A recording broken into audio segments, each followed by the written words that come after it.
जीवन में भय किसने नहीं देखा। मृत्यु का भय, अपनों के चले जाने का भय, असफलता का भय, हिंसा का भय।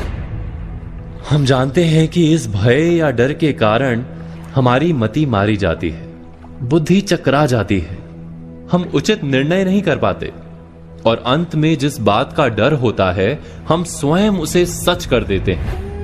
हम जीवन भर भय या डर से लड़ते रहते हैं, किंतु भय से छूटने का कोई उपाय नहीं मिलता।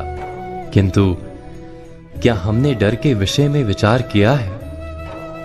डर वास्तव में क्या है? जिस बात का हमें डर होता है, क्या वास्तव में वही डर का कारण होता है, या डर हमारे मन का भाव मात्र है जिसका वास्तविकता के साथ कोई संबंध नहीं?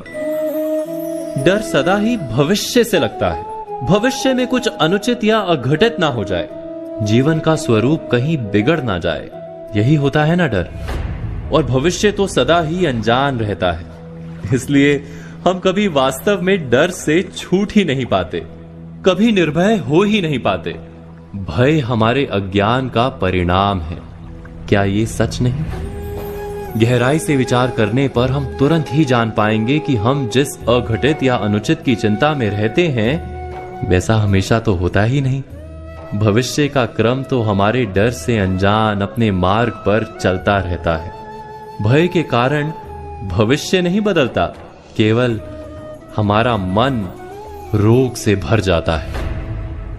किंतु हमारा मन यदि स्वस्थ रहे, हृदय यदि स्थिर रह पाए, तो हम संकट को पराजित कर सकते हैं और जीने का सुख प्राप्त कर सकते हैं। भयभीत मन सुख मिलने पर भी भोग नहीं सकता।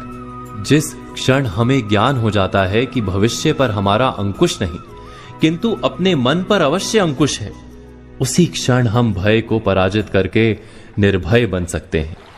केवल इतना ही ज्ञान आवश्यक है कि भय किसी परिस्थिति का नाम नहीं, हमारी मनस्थिति का नाम है। मन की दृष्टि में परिवर्तन करने से हम निर्भय हो जाते हैं। तो आज की बातों पर विचार कीजिए और आने वाले कल की प्रतीक्षा कीजिए।